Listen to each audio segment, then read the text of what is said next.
How to Suffer Well. Timeless knowledge on dealing with hardship and becoming anguish-proof. Written by Peter Hollins, narrated by Russell Newton. There isn't a religious tradition or philosophy out there, modern or ancient, that hasn't attempted to tackle the problem of suffering. In fact, why people should experience pain and suffer at all is a fact of life that humankind has been wrestling with since, probably since the very first moment we suffered. While some have attempted to explain why it happens, others have focused on dissecting it as a phenomenon, trying to either reduce it or investigate whether pain can, to some degree, be put to good use. Some have even suggested that our resistance and wrestling with the concept of pain and adversity is itself causing us to suffer. The Buddhists tell a story that goes like this. Long ago, there was a farmer who had problems. He was advised to go and see the Buddha, who was wise and would help him sort his life out. The Buddha asked him why he had come. "I'm a farmer," he said. "I love farming, but the problem is that sometimes there's no rain, and we really struggle those years. Of course, sometimes we have other problems, and there's too much rain, and the floods destroy everything."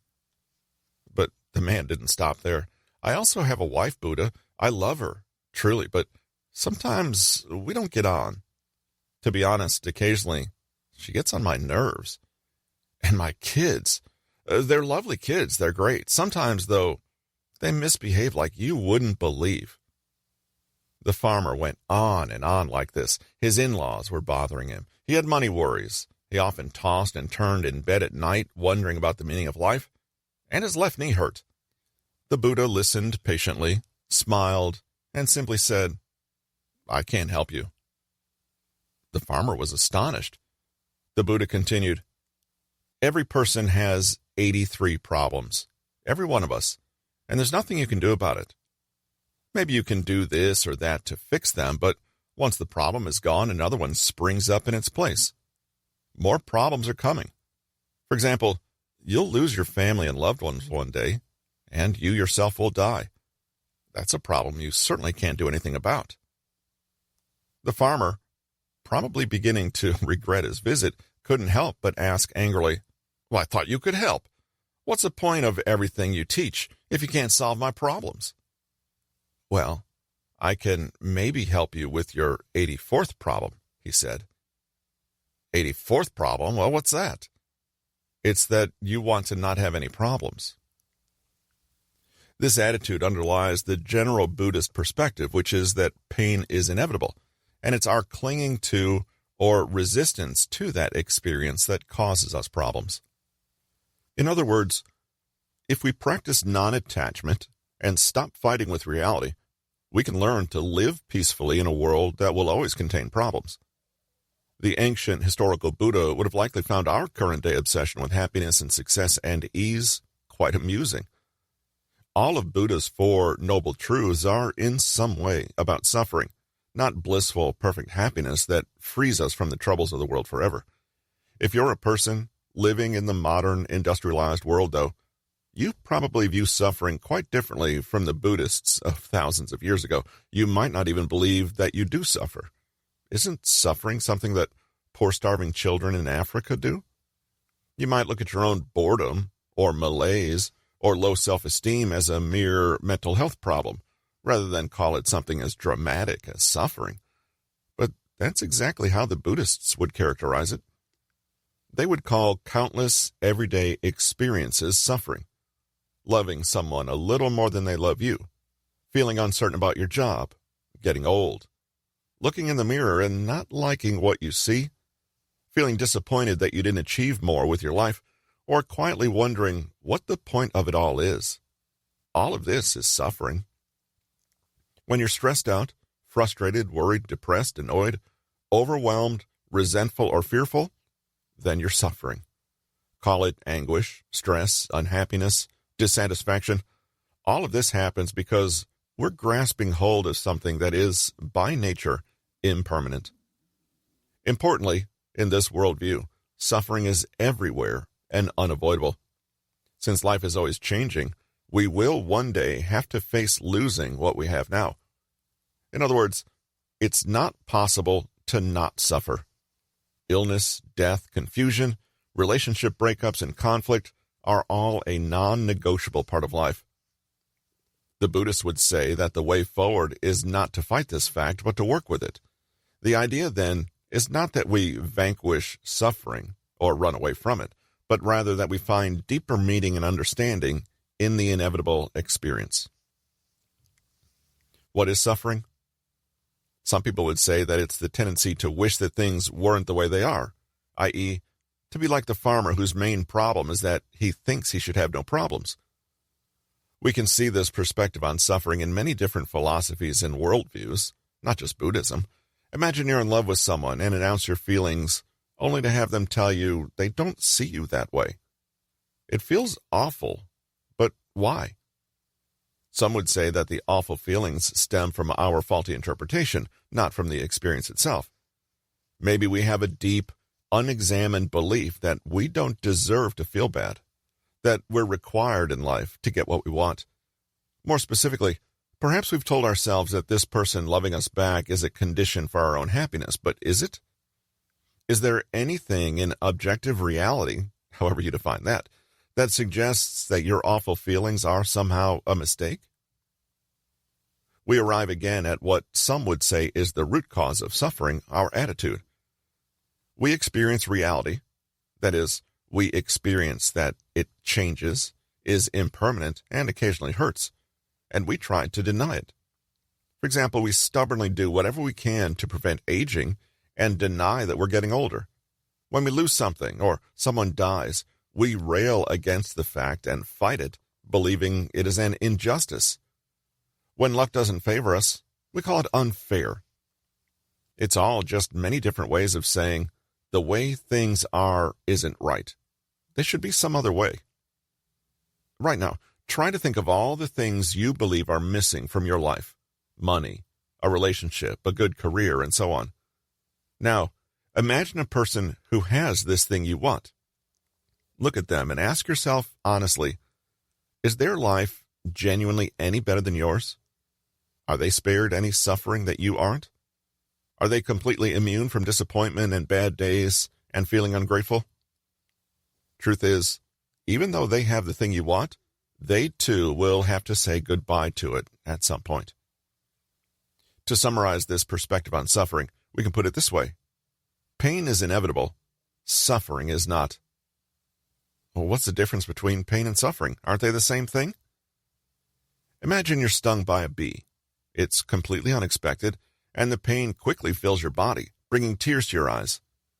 In a flash, you're angry. Stupid bee. What's the point of a bee stinging you like that for no reason? And then it dies anyway? You start shouting and yelling, cursing your luck, and wondering what you did to deserve such a random bit of agony to come your way. You're in a bad mood for the rest of the day, even snapping at someone who asks if it's still hurting. Let's pick it apart. The bee sting? Well, that was just life. Bees exist, humans exist, and occasionally a bee will sting someone. Today, that someone was you. You're a flesh and blood body that can get damaged, so when a bee stings you, it hurts like hell. So far, so good. We're looking at what the Buddhists would call reality. Life is impermanent, things change, and sometimes it hurts. We are in the realm of pain. In fact, your body can't help but automatically respond to pain, tears in your eyes, redness, and swelling on the skin. But that's not all there is in the story. There's also the big, complicated story you tell about the pain. It's unfair, stupid, why did it have to happen, etc. The anger you feel is not a direct result of the bee's stinger entering your flesh. You're the source of that anger, or more accurately, the stories you tell about that bee sting caused the anger. Long after the pain has faded, you're still in a bad mood. You snap at someone. You are now well in the realms of suffering. If you're alive, you will experience pain. That's inevitable. No escape. But we do have a choice about how much we suffer. The facts of life are what they are, but our experience is heavily determined by how we respond to and interpret those facts. So, we can see that there are two ways to understand and deal with the fact that bad things happen to us. One, try to eradicate pain itself. 2, try to change our perception of that pain. The Buddhists would say that number 1 creates more suffering, since eradicating pain is a metaphysical impossibility. You'll exhaust yourself, just as surely as you would trying to argue away mountains or the sea. They exist, whether we like it or not. Number 2 doesn't remove the pain, but it does remove the source of the suffering, us. We'll see some version of this big idea in several different forms throughout this book. The early Buddhists understood something powerful, that as much as we don't like it, there really isn't anything we can do about the pain in life. That leaves us to control what we can, our relationship to it, our perception of it, as well as our behavior and belief. Ideas like, the world is unfair and has victimized me, or I don't deserve this, actually have no basis in reality. They come from within us. These beliefs lead to depression and anxiety and a world of problems, not the pain itself. Of course, proponents of this worldview would say that just because pain is inevitable, it doesn't mean we're doomed to sit down and take whatever life throws at us. We can take action, solve problems, and set goals for ourselves and achieve them. However, you might notice that none of this constructive action requires us to suffer. In other words, suffering doesn't actually help. Pain is just pain. It comes and goes. But pain plus our resistance equals suffering. And this can go on forever if we want it to. Buddhists and psychologists alike talk about the power of sitting with an emotion rather than going to war with it, trying to run away from it, or clinging to it in the fear it will disappear. Hint, it will. Though it might seem like a defeatist attitude on the surface, accepting and acknowledging pain actually means you're able to let it pass. Hint, it also will. The burn of the bee sting will fade, your hurt and surprise will dissipate, and the pain of unrequited love will diminish in time. This particular take on suffering is not the only perspective, though. In the much-loved book, Man's Search for Meaning, Viktor Frankl writes convincingly about his understanding of suffering and how we can make sense of it. And he should know, being a prisoner in the Nazi concentration camps, he lived while his parents, brother, and pregnant wife were all killed. Pain is one thing, but Frankl describes something most of us can truly not conceive of. He had everything stripped from him. In fact, this was what inspired him to write so passionately about what they couldn't take away, his dignity, his ability to choose his response to events that he did not choose, his conscious will, and the decisions he would make about what his experience meant to him. He says it succinctly. Between stimulus and response, there's a space. In that space is our power to choose our response. In our response lies our growth and our freedom. As a matter of urgency, Frankl discovered his own psycho-spiritual authority, his own strength, and his own power. We'll look at Frankl's perceptive in more detail in a later chapter. For now, basically, his life was evidence that growth and evolution were possible, even despite an unspeakable adversity, distress, and deprivation. So, he talks about it in terms of stimulus and response. The pain is a stimulus, but what will our response be? Pain is a purely physiological response. Your body has evolved sophisticated mechanisms to keep it safe, and that typically involves an involuntary neurochemical response. But Frankl talks about that little space beyond what's automatic. When we are aware, we can decide what we will do next. We choose whether that pain completely destroys us or whether it catalyzes a deeper transformation in us. We decide whether we're going to grab hold of annoyance or outrage or disappointment, or whether we're going to move on and focus our attention elsewhere. We can decide to blame or forgive. We can decide what stories we want to tell about what's happened to us and why. What Frankl brought to the discussion of suffering was the question of recovery. We can endure, tolerate, and accommodate adversity. But what if we could also grow from it and be stronger and better than before? What if crisis and pain were an opportunity to learn? Those inspired by Frankl's writings took a very empowering and dignified approach to the fact of pain. They looked at things like anxiety, guilt, shame, depression, hopelessness, loneliness, and existential suffering, and saw that much of it came down to the meaning we ascribed to the experiences. Our beliefs, our mindset, our personal myths and narratives, all of these things allow one person to see a catastrophe as a new beginning and another as a complete failure. So rather than asking what suffering is, we can also ask where it is. The Nazi captors who imprisoned and tortured people in concentration camps undoubtedly inflicted incredible pain on those people, but in truth, the prisoners themselves took that pain and did very many different things with it. Some collapsed and gave up hope. Some were defiant. Some deliberately chose to believe in the goodness of human beings, forcefully asserting their will to something greater, despite the atrocities around them. So, is the suffering out there or in here within us? If we're depressed, what portion of our experience comes from events outside of our control, and what portion is explained by our expectations, interpretations, self-talk, narratives, beliefs, and biases? Today, cognitive behavioral therapists will say the process goes a little something like this. We experience pain. For example, we fail an important exam. In that brief moment afterwards, we begin to have negative thoughts or entertain beliefs and assumptions about this pain we experienced. Maybe we think, I'm an idiot, or we start to blame ourselves for not studying harder. These thoughts then lead to feelings like shame, anxiety, and self-doubt.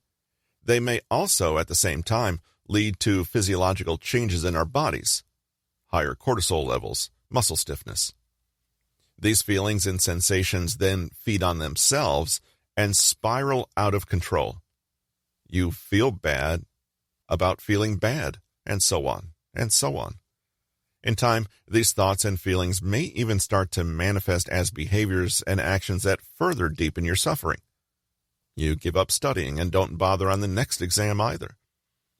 The thinking goes, however, that if we are aware of the above process and can consciously step in to change it, we can go a long way to reducing suffering. Basically, anything that happens after the second bullet point.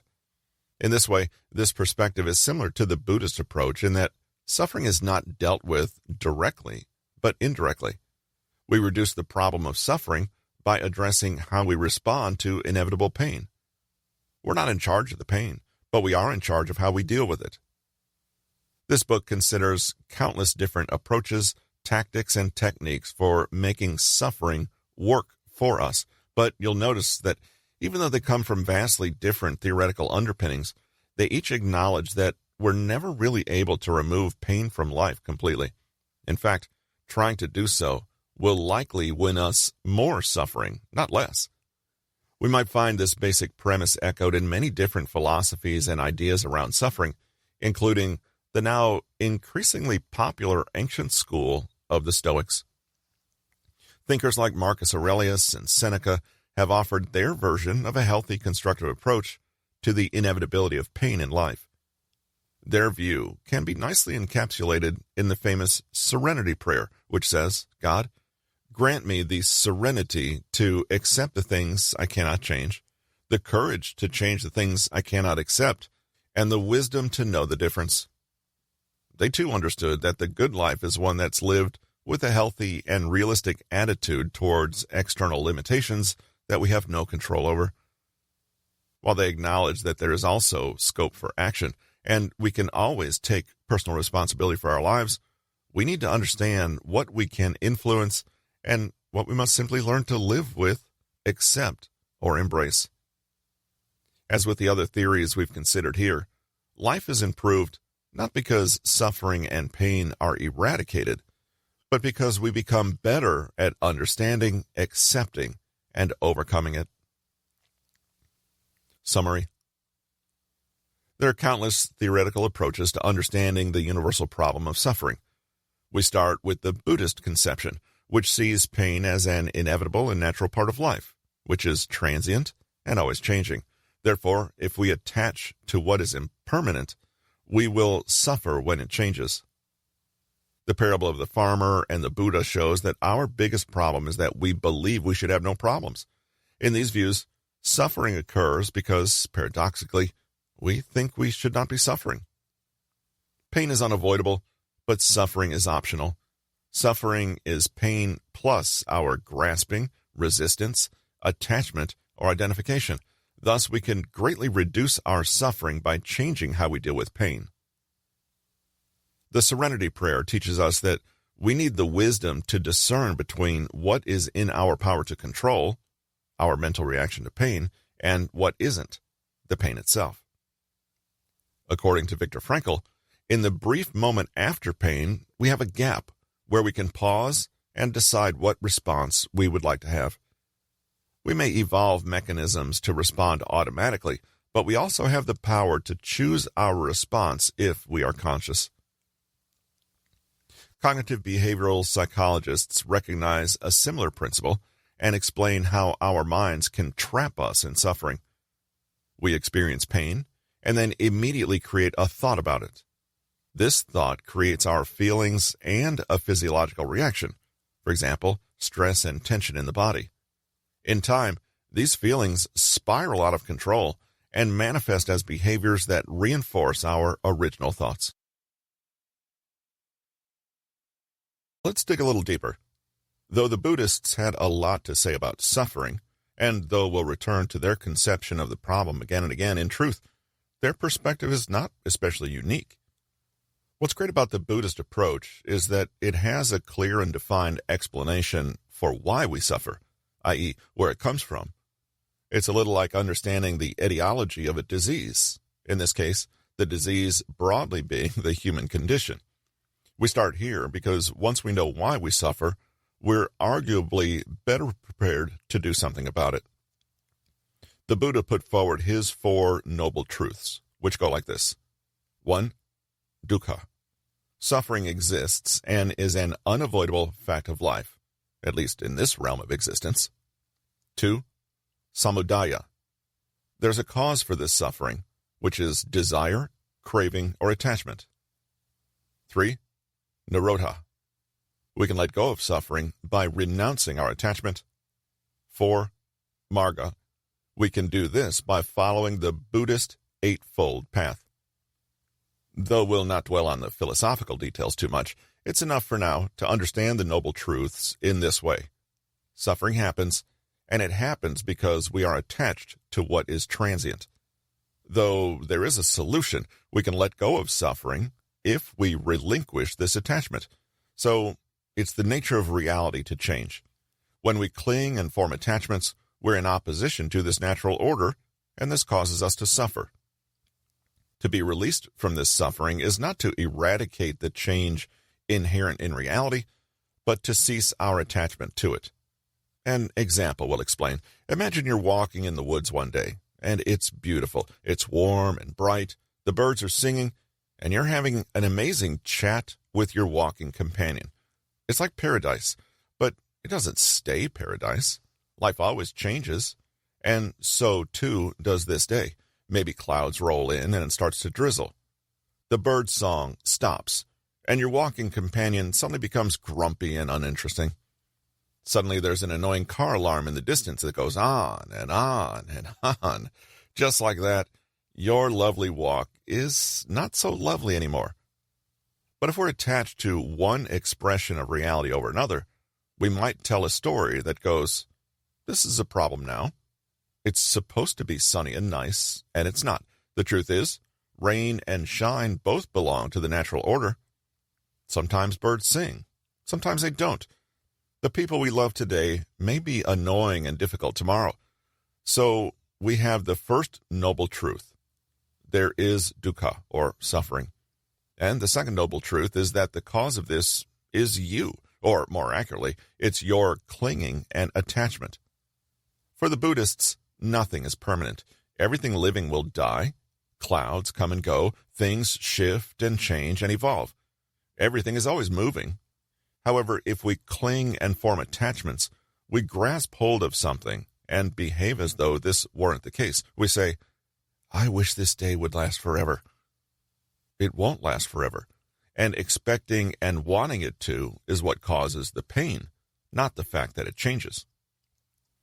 The fourth noble truth says that suffering is reduced when we let go of attachment. For example, you look up and see the drizzle and accept it. You see that your companion is grumpy, and you hear the car alarm and realize that there's nothing innately better or worse in it when compared to a bird song. You don't push against it, and you don't grab hold of it. You simply say, okay, and accept the fact that, well, it is. And just like that, you're not suffering anymore. When we hear the term desire or attachment, we need to remember that this actually covers every instance of us wanting reality to be something that it isn't. Every time we have an expectation for what should be or a demand on reality, that is a desire. That is a wanting inside us. Whether that takes the form of greed, lust, avoidance, fascination, hope, despair, or anything else, it is essentially us wanting to control reality and make it behave in the way we think it ought to. It is this orientation to reality that causes suffering rather than reality itself. It's as though the eternally changing nature of life is a flowing river, and we are fallen tree branches in that river. When we align ourselves with the flow and position lengthwise, the river flows easily past us, and there's no issue. But when we position ourselves against that flow, and when we lay at right angles and resist it, there is suddenly friction. This friction is akin to suffering. Imagine a person who stands outside in the rain and shakes their fist at the sky, yelling, "This is wrong, it's not supposed to be like this." You'd probably find such a person faintly ridiculous. But in truth, we do the same thing all the time in life. We're always attached to what we think should be the case, which brings us into friction with what is the case. We have expectations as though life should arrange itself according to the whims and preferences of our ego. Why do we have expectations of life? Well, because we tell ourselves stories about the way things are. We say, I can only be happy if things are such and so. Take a look at each of the following examples and see how the cause of suffering is not the event or situation itself, but rather the expectation that reality should have been something else. Someone disagrees with you on an important topic, and you're outraged by their stupidity. You get treated rudely by a colleague at work and feel really upset and hurt. The old lady in front of you in the supermarket is walking really, really slowly, and you want to pull your hair out in frustration. Let's look closely at why you feel this way. You have the expectation that there is no disagreement or conflict in the world, and that others should agree with the wisdom of your opinion, or at least come around after you explain things so clearly to them. You hold the belief that everyone deserves respect, and that you don't deserve to be treated poorly. You expect everyone else to be like you, and if you're walking at a certain pace, they should walk at that pace too, and not get in your way. Can you see how this is not all that different from standing out in the rain and yelling, "This isn't right"? The suffering lies in the gap between what you demand, expect, or desire, and what actually is. The easiest way to see this is to imagine things from someone else's view, someone who doesn't have the same expectations as you do. Imagine that the person you're arguing with is exasperated with you and cannot imagine why you're so stupid. Imagine that the person criticizing you sincerely believes that you should not be doing what you're doing, and that they have to fix the situation by pointing out why you're wrong.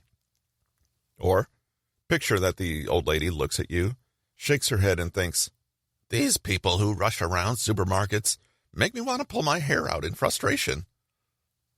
The fact of reality sits there as it is, but it is us and our ego and expectations that makes up stories about what that reality is, what it should be, and what we think about it. Arguably, this is precisely why there's conflict in the world. Our expectations not only fail to align with reality, but they also fail to align with other people's expectations. We suffer because we're like little children who pout and cry because we can't have ice cream for dinner. We fail to see the bigger picture, and we only look at events according to our own very narrow, very uninformed vision of the world. We sit and sulk and declare that broccoli's disgusting and that we shouldn't have to eat it. But even as adults, we can continue to do this, rating and judging reality according to the whims of our ego in the moment. Do we honestly have enough knowledge and understanding of the universal mechanisms we live within to proudly say what should and shouldn't be? It's as though we have unconsciously declared ourselves the CEOs of the universe and are incensed when life happens without our permission and in ways that we don't approve of. What we have in life is a series of unfolding moments, a never-ending, ever-unfolding now. It's always changing. Sunshine turns to rain, turns to sunshine again. In the middle of that is us and what we want. If we had planned a day at the beach, we would say that sunshine is good and rain is bad. If we're gardeners or farmers, we say that rain is good and sunshine is bad. These perspectives on reality, however, are not reality itself.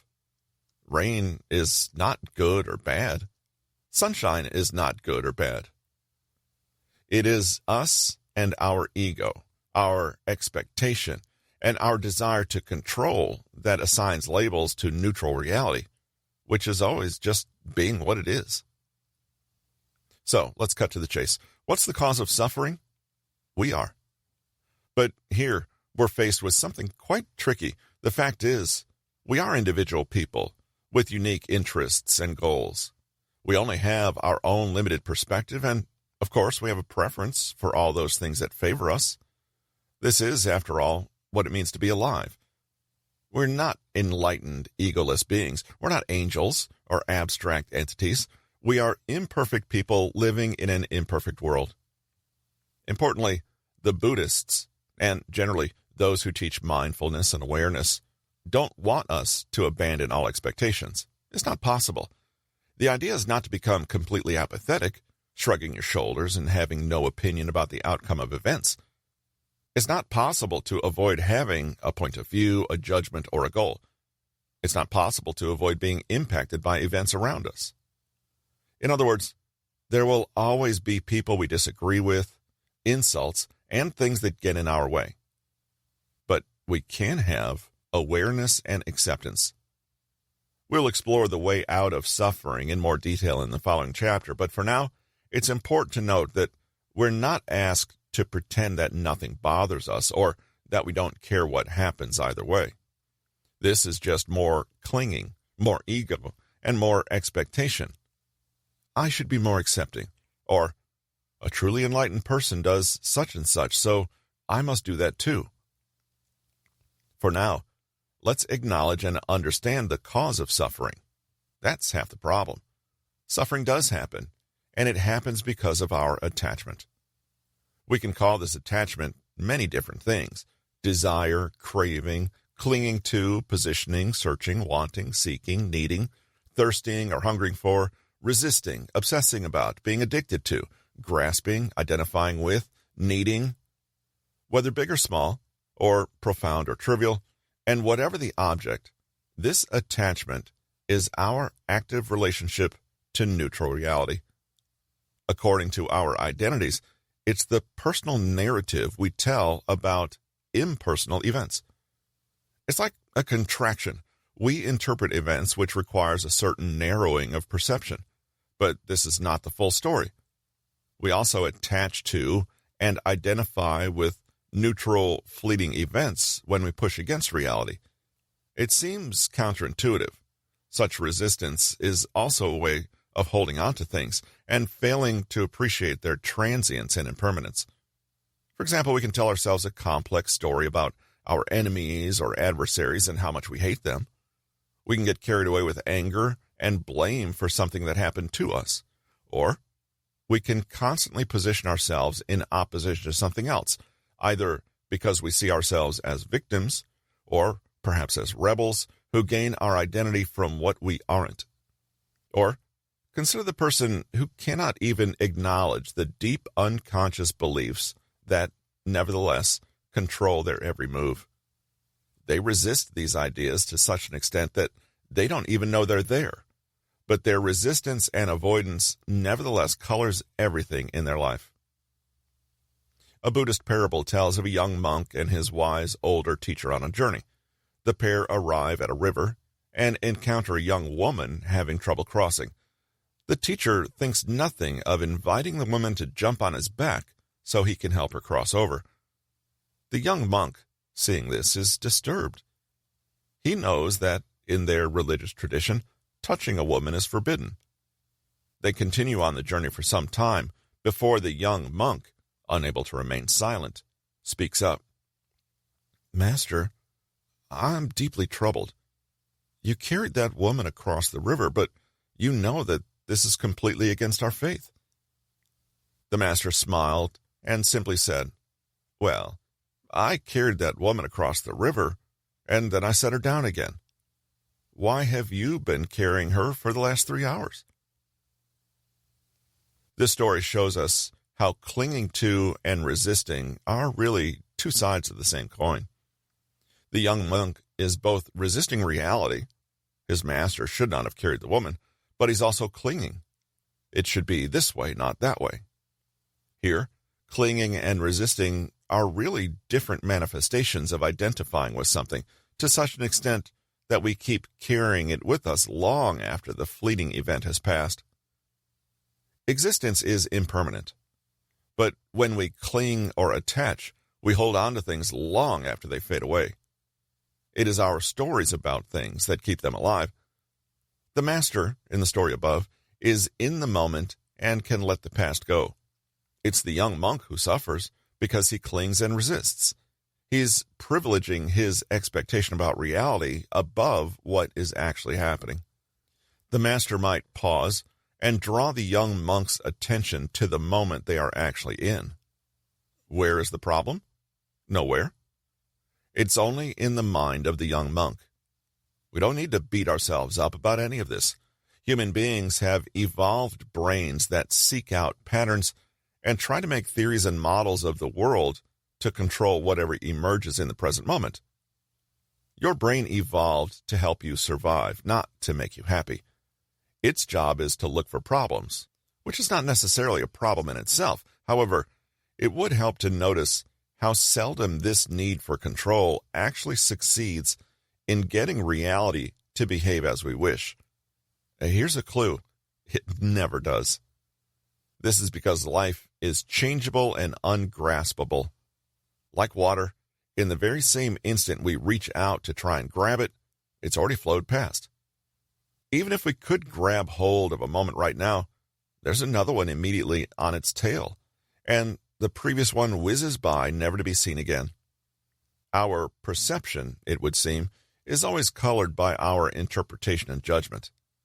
We can't hear a sound or see a sight without deciding whether we find it pleasant or unpleasant.